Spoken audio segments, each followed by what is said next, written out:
We got Jason Segel entering the studio. There he is. Saw the new Muppets movie yesterday, and I told Jason personally how much I liked it. That's what I did. Oh, a little pre-interview. Because I don't want it to look like I'm just saying it for the radio show. I walked down the hall and I said, Jason, saw it yesterday, and I love the Muppets. Hello. That's pretty. Good morning, sir. Pretty sweet movie to be in, though. Yeah. You know it's going to do well. I hope so, man. It's got it. It's going to do very well. It's one of those that the parents can take the kids to, but the parents aren't going to be bold. No, there's definitely some adult humor in there. I want to bring it back to, I think you were on our show like, I'm going to say 3 years ago. Yeah, it must have been for I Love You Man, maybe? Yeah, and and the only reason I bring it up is because we were talking about the Muppets 3 years ago with you. I've been writing this thing for 4 years. Yeah, ever since Forgetting Sarah Marshall, where there was that lavish puppet musical. Wow. I then went on to do the Muppet movie. Ah. Yeah, but it's Did you pitch it and then they said no and you just kept writing, or did you like say I'm not going to pitch it until I'm finished writing it? I pitched it and they said yes, Okay. and then it was just trying to get everyone on board because it's a huge legacy to honor. You know, it's not like characters I'm creating, and so. Well, that's what I'm amazed about. Who did you pitch it to? Disney. To Disney. Yeah. So they own the Muppets. They own the Muppets, and it wasn't the same Muppets that we grew up with. You know, it became a sort of watered down kids franchise, and the Muppets were dangerous when we were young. You know, they always felt like they might bubble over at any minute, and so the first Muppet pilot was called Muppet Sex and Violence. Because he wanted to separate it from the Sesame Street characters, and I wanted to bring it back to those Muppets. Ah, so it's a reboot. I guess it's just. I know people don't like using that word in the industry these days, the reboot. But we're not trying to reinvent anything. We're more trying to harken back to those late 70s, early 80s Muppets. Yeah. Yeah, and I like that you acknowledge in the movie that no one cares about the Muppets anymore. I mean, There's a funny angle to take on it. Yeah, absolutely. Where, you know, a lot of years have gone by, and whatever happened to the Muppets? And that was a big point of contention. That's really that's part of the 4 years. You know, there was a lot of ego involved in them saying, you know, like, well, we haven't gone anywhere. We've been doing internet videos and things like that. And I get the point. But I thought it was important. Like, there's nothing more exciting than a comeback movie. Mm-hmm. And to come back, you have to have gone away. So I decided to shine a light on that they haven't been at the forefront. Which I thought was funny. How'd you finally get them to bend on it? I announced it on television. They hadn't. The movie wasn't greenlit, and I went on Craig Ferguson and I said, and I've just found out that we're making the new Muppet movie, and there was a wild round of applause. And so it was just like a chess move. It was like someone's going to look dumb, either me or you guys. Shit, yeah. Wow. What balls! See, that's a great Hollywood story. Like, I would do that, and then I would have to retract it the next day and go like, I'm sorry. There won't be a Muppet movie. I've made a terrible mistake, and I was showering with children. There will be one, and I won't be in it. I meant to say yeah, exactly. fired. You would be just sued for I would be, everything I would you be have. sued, exactly. Yeah. What a ballsy move. I had nothing to lose at that point. Of course not. You want to explain the movie just to get the basics out? Sure. It's about some brothers from small town, me and my brother who happens to be a puppet named Walter, and my girlfriend Amy Adams. We decide to come to Los Angeles to meet the Muppets because my brother's a giant Muppet fan. And when we get here, we find out that the Muppets studios are now decrepit and the Muppets aren't really famous anymore. They're spread out throughout the world, and the studio is going to be torn down by an evil oil baron played by Chris Cooper, who raps in this movie, which is hilarious. I like the rap. Yeah, funny. Me too. You used the word cheddar. Yeah, we did. I used that on the show just so I could see him at it. Well, I am. Yeah, he's got more cheddar than some supersized nachos, I think is his line. Yeah. But so we have to get the Muppets back together and put on a show to raise enough money to save the studio. Chris Cooper is great. He's amazing. He takes it so seriously, too. Like, you understand why a guy has an Academy Award and I don't. He came in even for the Muppet movie and was like, I've been preparing for this hip-hop number. There's a lot of really talented people out there, a lot of talented young men I've been learning from. He's method. He was on it. A lot of cameos in the movie, too. Yeah, we got everybody. We didn't have to make many outgoing calls. I think for young comedians, Muppets are sort of your gateway into comedy. Mm-hmm. It leads to, like, Monty Python and to Saturday Night Live, so people were turning out in droves to be in the movie. Including Mickey Rooney. Yeah. Oh, is Rooney in it? Whoa. I don't want to give all the cameos away. How was he? Mickey Rooney. How was he to work with? He's awesome, man. He comes from like the old style studio system. Yeah, Because yeah. at the end of the movie, they were like, and that's a wrap. And then he said, well, before I go, Oh, God. I would like to thank Disney for all of the great films that it makes. Not only this one, but the ones that it'll make in the future. Just the old school Hollywood guy. Yeah, Who did he say it to? Like, it's just like the crew. The crew's like, all right, come on, we got to move along. Oh, God. Yeah, that's great. That's how you get a career that lasts 60 years, though. That's He's right. smart. He's politically a smart guy. I would just walk off like fucking too cool for the room guy and never get invited back. And Mickey gave Jimmy a talking to, so. I met him briefly, and with his wife, and someone told him I was a comedian. We said hello. I think his manager knew me, and he goes, "Give me a joke, quick." And I'm like, look, you wouldn't like my stuff. I'm garbage. I told him I was garbage, and he goes, "No, you got to work clean. Don't use dirty language." He told me. He really scolded me. Yeah. Like yourself. Yeah. What are you talking about? You said that prior too. Not that we're the same, obviously, but no, he was all right. He's just a little old man. He's old school, yeah. Yeah, He he's comes very- from a different era. He's a Bob Hope vibe type guy. Yeah, like that. totally. You know what was great is that he does come from the old, like, let's put on a show kind of era. And that's what the whole movie was about. Like, they were a good fit. Yeah, absolutely. You're putting on a show. Yeah. Was he good at it?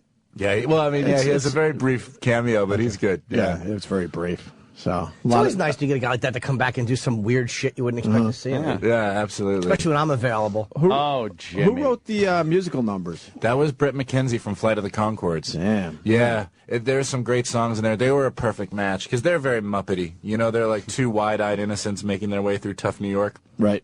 It's kind of like what the Muppets are like, never mean to anybody. And James Bowman, who directed the film, directed Flight of the Conchords, so it was perfect. And I also told you down the hall, I liked how you mocked some of the stereotypical things Hollywood does. Yeah, well, I thought that was really smart and clever. Thanks. Yeah, part of the idea is that Hollywood has passed the Muppets by, and we've entered a new, more cynical world of comedy. Right. The most popular show on television right now is in the movie is a show called Punch Teacher. Yeah. It's a game show where if kids get questions right, they get to punch their teacher in the face. Yeah. Not too far-fetched. I know. It's a sad state of affairs. How much of a pain in the ass is it working those Muppets? Still the same old way they do it? Or any CGI? No CGI. It's CGI Muppets. Wow. Yeah, we tried to go back to the original form, but yeah, it's a pain. You have to build all the sets like 6 feet high, and there's these poor puppeteers. If I'm doing a scene next to a puppet on a couch, there's a puppeteer under that couch for hours and hours, like in this weird contorted position. It's pretty crazy. Getting no recognition whatsoever. That's the thing, man, is that these guys' job ultimately is to be invisible. Yeah. And in the meantime, they're like, the guy who plays Kermit is the most talented guy ever. The guy who plays Piggy also plays Fozzie Bear and Animal. Like, in any other context, that's like a Peter Sellers-esque that performance Frank in Oz? a movie. No, it was. It's now a guy called Eric Jacobson. Okay. But he's playing 3, huge parts in the same movie that are totally different, and you don't know his name. And you know what? You forget they're puppets after a while. That's how well they do it, if that makes sense. No, suspension of disbelief kicks in really quickly. You don't feel like someone is just maneuvering a puppet after a while. No, well, these guys are the best, the best of the best. Right. So, yeah, it's pretty amazing. You should see a kid come to set. They look right at the puppet's eyes, even though a puppeteer is standing right there. It's amazing. Yeah. It's really sweet. You forced me to sit through the credits. I don't sit through credits in movies, I'll be honest with you. But the whistling scene, Yeah. we know a guy, his name is Steve the Whistler. Yeah. And he's obsessed with whistling. He's won international competitions. He brags about it. He's been on a show. He's had CDs out. And He's I'm an like, ass. he's kind of an ass. And, Right. I'm like, oh my God, I think he finally got his big break. So I sat to see who the Whistler was. It wasn't Steve the Whistler. No, it wasn't. No, I'd remember. With a name like the Whistler, what choice did he have? But this guy won all the competitions. He's was for a while the #1 whistler in the world. Wow, really? Yeah. Yeah, that's a pretty serious last whistling number, I must say. I don't know how the fuck they do that. How do Muppets Or whistle? why? Huh? Very hard for a Muppet to whistle. Well, yeah. We had to build a special Muppet. Yes, very dry. Very dry mouth. Yeah, exactly. Hard to wet your whistle. Jimmy on can your whistle. Muppet. He's pretty I've been good at it. obsessed with it my whole life, and I can't do it. Jimmy's It's terrible. horrible. Yeah, I just make air come out. It's a gift. To whistle is a gift. To whistle is a gift. It's a bumper sticker. Could you whistle? Yeah. So Could you basically whistle what for you're Jason? doing is breathing. Yeah. What? See? That's good. It's terrible. That's he You're really farting can't- out of your mouth. Yeah. That's all it is. Really. I don't know how to do it. I really don't. I would like to be taught. That's how I'd get girls to kiss me. I'd ask them to teach me to whistle, and they'd pucker up. I'd stick my tongue in their mouth and make an angry face. It's romantic. I know. I'm a creep. That's a PG rating. Yeah, it's like a true family there's film. some stuff in there that's, yeah, for the adults. Yeah. It's for, well, there's this weird thing where family movies have become synonymous with like children's entertainment. Yep. But this is like truly what the Muppets were like. They're for everybody. It's what The Simpsons has done great, and things like Pixar, like Toy Story 3. That movie, parents are crying harder than kids are by the end of that movie. Hopefully this is like that. Through your tears. Yeah. Yes. Amy Adams' her name is? Yeah. Wow, she's a looker. Lovely. Oh my God, yeah, she is. And she's the Meryl Streep of our generation, man. She can do anything. When Oh, you she think that good? Well, when you think of She was in The Fighter. versus Enchanted versus Muppets, I mean, it's insane. That's she can three do completely everything. different roles. Oh, wait, who is she in The Fighter? Oh, yeah. That's the girl. Oh, She's the girlfriend. Right. The girlfriend. She's great. Behind She the got nominated bar? for an Academy Award for that. Yeah. Remember the scene where she's showing off a little booty behind the bar? I do. Yes, she's Jason goes, I do. fantastic. I do.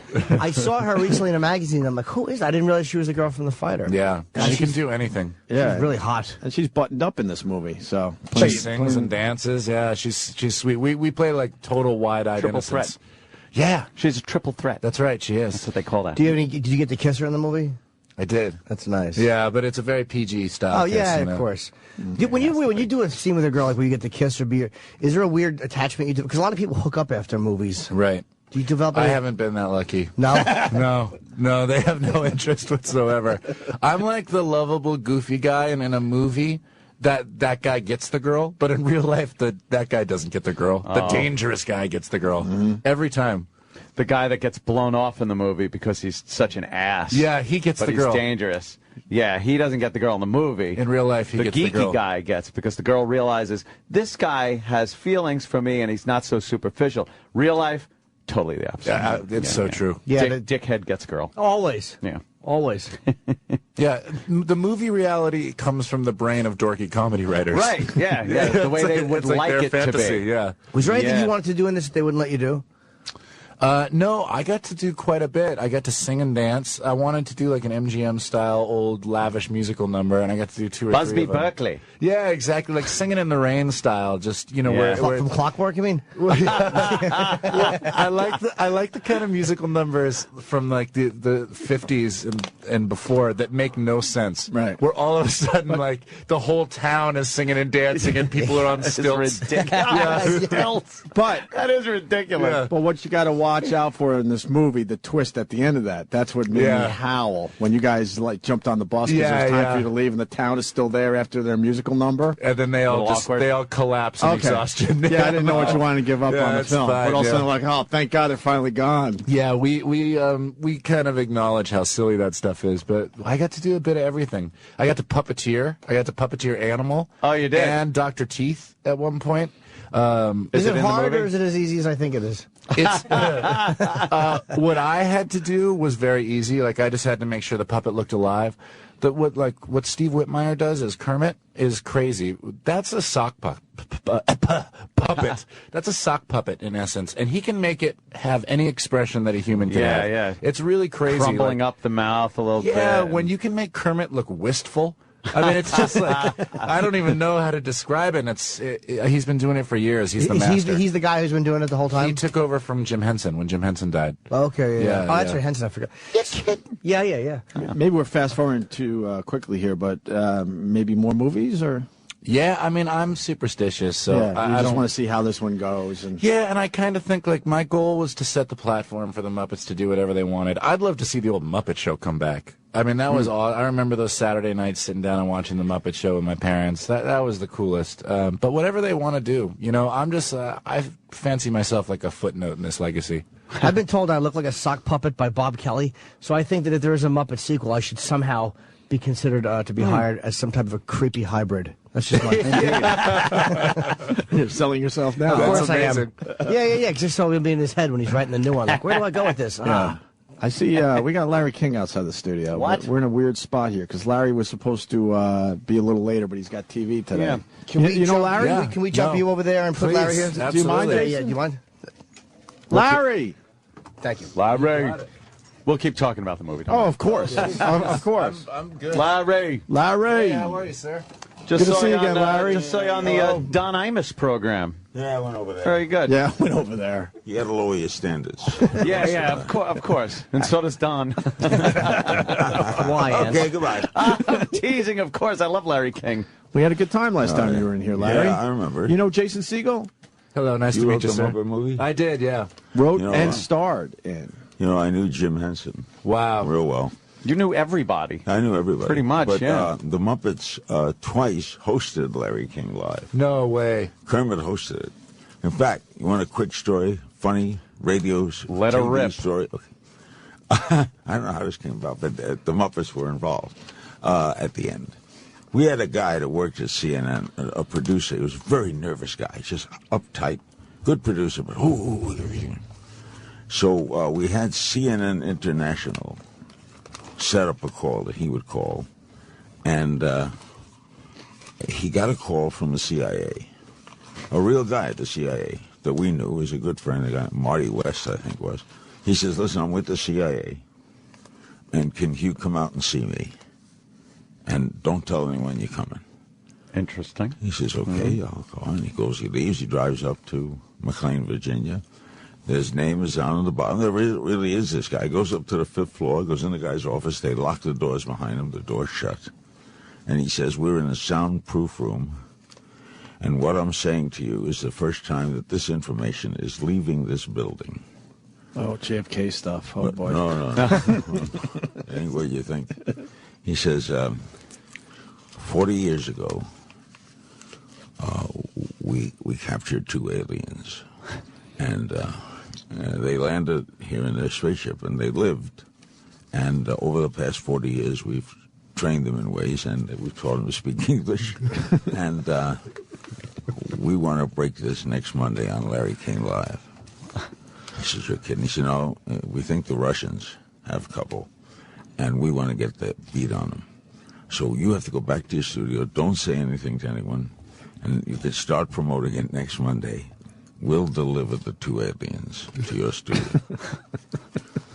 The guy goes back. He can't say anything, right? He comes walking, and we all know about it. He's biting his lower lip.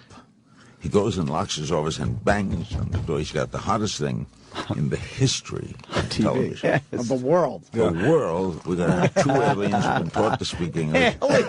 They look a little weird, but don't mind it. And the guys, the next night, our guests are the Muppets. We tell hilarious. the Muppets this story, but the guy's going crazy, right? He's going to say. So Kermit opens up, the guy's underneath the floor with Kermit, and they open up the door, and Kermit just says, how the aliens doing? Yeah.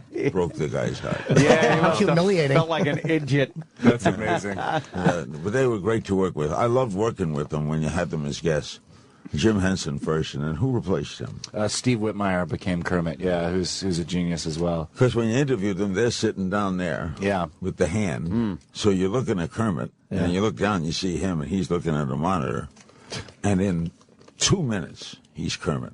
That's the truth. Yeah. 2 minutes, the guy ain't there. Even though he's there. Right. You see his hand. So who are you looking at? Are you You're looking at Kermit. You're looking at the puppet. Yeah, right in the eyes. eyes. All you got to do is you lower your eye. Right. I You mean, see the guy, but you're yeah. not focused on him. But it was brilliant. Oh, Kermit hosted the show once, and they had me call in. I was out at the Barbara Sinatra Children's Center, and he hung up on me. As well as he He should wore have. those braces. Get him off. Get him off. That's hilarious. See Larry asking Kermit the hard-hitting questions. Yeah. I did. Where you weren't throwing softballs at I him? was tough on Kermit. Yeah. Well, Larry, just so you know, I saw the new Muppets movie, and terrific. Jason did a great job with the whole thank thing. you. He Thanks. really Well, did. see, I'm back to interviewing mode. Go! What's the toughest job of making a movie when you got hands and guys running puppets? I asked that already. Yeah, well, Yeah. I'll tell you. I'll give you the real answer. Something inside said, why do I have to do this? 2 guys that freak. There's something about, like, you can imagine anything. And so you can imagine writing a scene where 10 full-body Muppets run away from an exploding building. I wrote that scene, and then we got there, and the director was like, well, how do you plan on doing this? I said, I didn't think that was my job. I thought that was your job. So we had to rewrite the scene, and instead we just show half-body Muppets running away from behind, and then you hear an explosion, and Fozzie goes, "Wow, that was an expensive-looking explosion." That's how we handle problems like that. Kind of a goof. Yeah, that's really good. I remember that television show, The Muppet Show? Oh, yeah. I was a guest once. Who was the bear? Fozzie. Fozzie. Well, Fozzie, I'm the guest of the day, on their show, and the whole scheme, I never got into the show, because Fozzie, right? Yeah. He was outside manning the door. I come up and I said, "Hi, I'm on the show today. And what's your name?" "Larry King." I got King Kong. I don't have any Larry King. I said, "But I'm on the show." "I'm sorry, man. You ain't on the I never got in. That was the whole bit. This is why Larry King is great, though, because we're talking about the Muppets, and you walk in out of the blue with 15 minutes of great Muppet stories. I know. It's really It's got stories about anything. You've been around as long as I have, and to have known Jim Henson, he started in Washington. Yeah. D.C., and his first job, I think, as Kermit, was he did breaks between shows. Wow. Kermit would come on and do like 2 minutes of break. You watch this, and now this is coming. Wow. And then he formed the whole Muppets, and he died terrible. Yeah, that was a real tragedy. The virus killed him in a weekend. Yeah, that was fast. He got it on Thursday. He was dead Sunday. Damn. He was healthy Wednesday. Yeah. Well, Wednesday afternoon. Wednesday afternoon. That's scary stuff right crazy. How there. would he pick up on Healthy Wednesday? Well, no, I like didn't that. know if he was sick. Yeah, he was healthy. He was a completely healthy guy. Got this virus, dead by Well, Sunday. he didn't believe in antibiotics. It was a bacterial infection, and he didn't believe in antibiotics. At that point, you believe in that. Bizarre, stuff. right? Well, they're true. Yeah. Yes, You can they're not a believe in myth. them. They exist. They're very Yeah. true, They yes. do work. Hey, can I tell you my favorite Larry King moment? Because I've always wanted to ask you about this. Was when you interviewed Brando, who to me was a really, really tough interview. Oh, I loved him. But you handled him really, it's really a great well. story, the Brando story. We get a call from CNN calls me. I was in L.A. and they said, "Listen, you're not going to believe this, but Marlon Brando's agreed to do your show. It's the only show he'll do, and he's going to do it Friday night." And this was Tuesday, but he wants Kermit to host. Yes. He wants to call you first. He wants to talk to you. Now, normally I didn't like that. I didn't like talking to guests before a show because I like everything cold. But it's Marlon Brando. So I was at the Beverly Wilshire Hotel, and the phone rings, and I pick up, "Hello," and he says, "Larry, it's Marlon." I swear to God, I said, "Marlon who?" and he innocently said, Brando,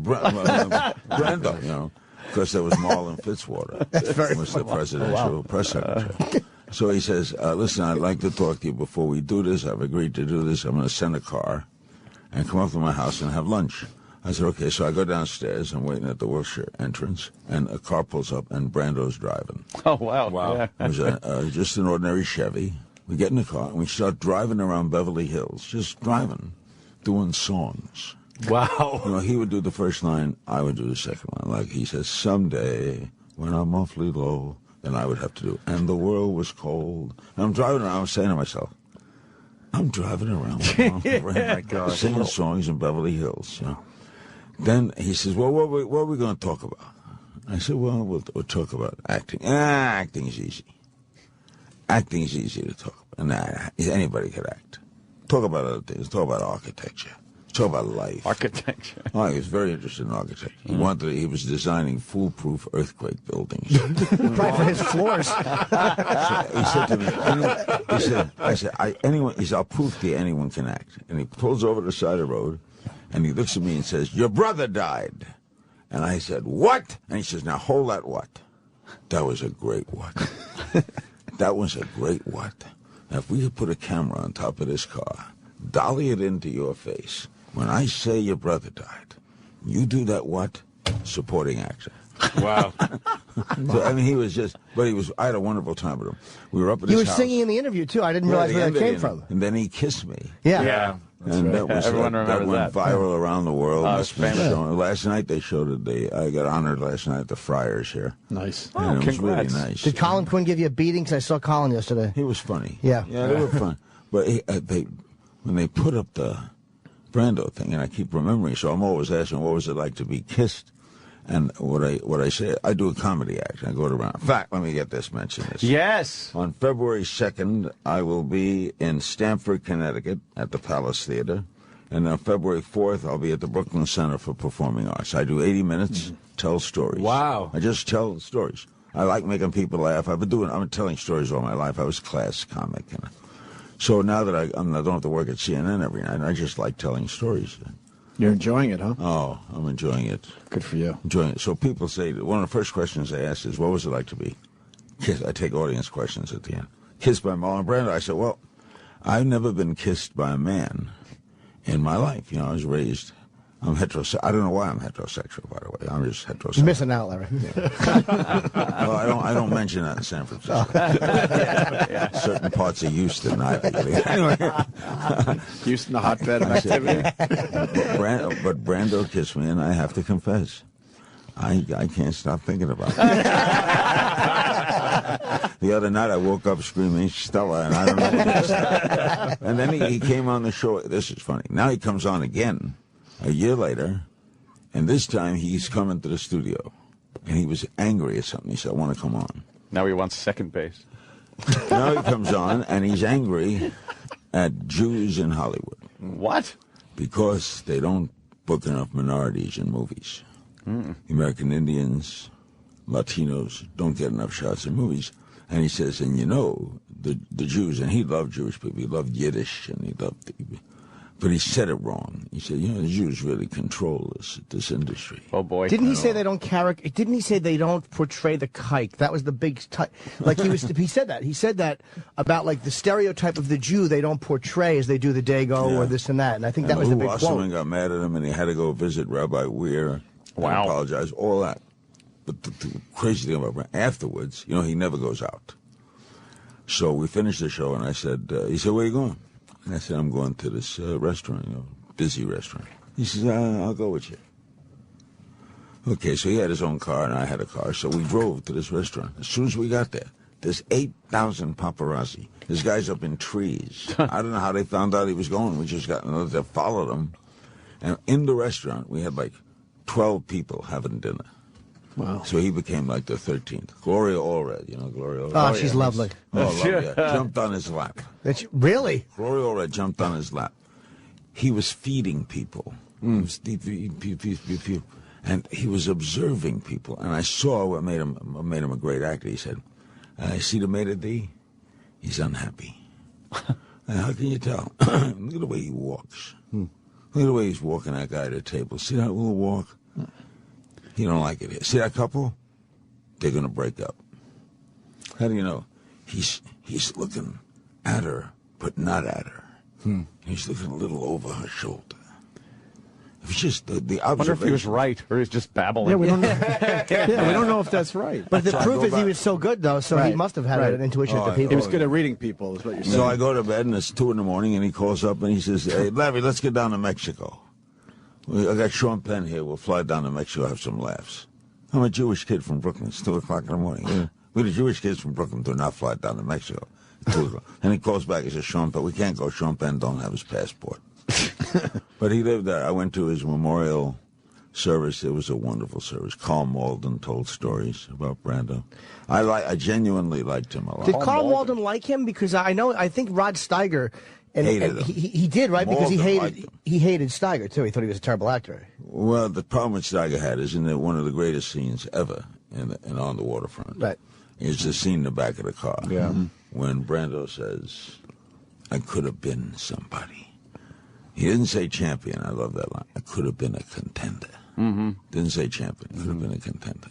Charlie. Charlie was his brother. You let me down, Charlie. You let me down. And Steiger would answer back to him sitting in the back of the car. And what Steiger got pissed at was when Brando did his lines, Steiger fed him the lines back, and they do the 2-shot thing, right? When Steiger did his lines, Brando didn't sit there.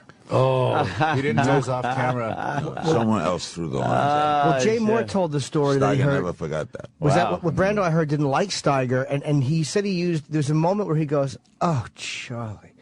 And they said that Brando said his motivation for that moment was how horrible he thought Steiger's acting was. That was what he motivated him. He thought he was terrible. He liked Carl Malden. Malden didn't like him, loved him. Really? Loved Malden. Tells stories about Streetcar. which made Marlon famous, was Streetcar on Broadway, and Malden, of course, was the best friend. There was a scene once they're sitting at the breakfast table on stage, and Malden put his hands under the leg and did those 2 fingers in the top of the knee. You ever had that done to you? Yeah. You can't not jump through the ceiling. Huh? And Brando put a cigarette out in Malden's hand. And they kept on talking. That's great. Wow. And neither one of them broke? Neither broke. Wow. That's good. Marlon had one scene where he walks on stage and it ain't his scene. He just came on stage and the actors are talking, so all he did was say, "Stella, you got a cigarette?" And he took the cigarette and walked away. That's great. Wow. You know, he What was a in set the of other balls. room. Do you think? What do you think that is? Just to kind of keep everybody alert and keep it real? I think he was just, he rewrote, when I talked to, I don't want to name drop, Al Pacino's become a great friend of mine. And I talked to Al a lot about acting. He has great acting stories. Al. What's he been in? He's the best. Yeah. He's in this new one. The Adam Sandler one. That's supposed to make him famous. I don't know. He chases the girl. Yeah. He said he loved that script. And Al's a great, but when Al talks about Marlon, when he did Godfather, Marlon made him nervous. Marlon had to talk to him because he made him nervous being around him. You know, he actually, physically, it was so imposing. It was so scary. And this was Al's first. He only had made one movie. Panic in Needle Park, yeah. Panic, and now he was doing this. Wow. Can you imagine? Yeah, I that's guess gotta Brando- be intimidating. Right. Because he had such a weird way, it seemed, of talking about actors. Like, anybody can act. Like, he was so dismissive of this thing that they make so big. He made actors mad. Jane Fonda got very mad at him for dismissing acting. He says, well, he'd rather read the play. He said that. Why don't you just read the play? Dude, I cannot get enough of Marlon Brando's shit-talking story. He's the greatest thing ever. Yeah. He's the greatest. The dismissiveness that he But he did his own makeup that night at the house. He served wine to the whole crew. We had a big crew up there, the cameramen. He had hors d'oeuvres. What an eclectic gentleman. Oh, he was a wonderful, wonderful host. Yeah. He was a great dancer. Really? Oh, could he move around? He was a dancer. He came to New York as a dancer from Omaha with a dance troupe. And then he got into the acting school here. No kidding. And then he invented Larry, method. They're telling us you got a heart out. Yeah, at age Wow. 25. You got a busy day, huh? Yeah, Larry's busy today. They're telling us. We would love to have we don't you want stay. you out. We want you here. I got to go do a show called The Chew. The Chew? It's a television show with Mario Bertaldi, the chef. All right. Oh. It's on ABC. That was an Asian. I don't know how to make it English. Let me. I don't know what I'm going to do. I want to plug you, You Dave. sure it wasn't too. the Jew? I was just thinking of that. Can I ask Larry a quick question? Keep it up. Larry, it's teasing with you, anti-Semitic. That was anti-Semitic. No, it wasn't. I take that You're personal. Jewish, and you would be on the show called The Jew. All right, let me tell you where I'm doing my. Larry's done with Want me to do this? I can do this.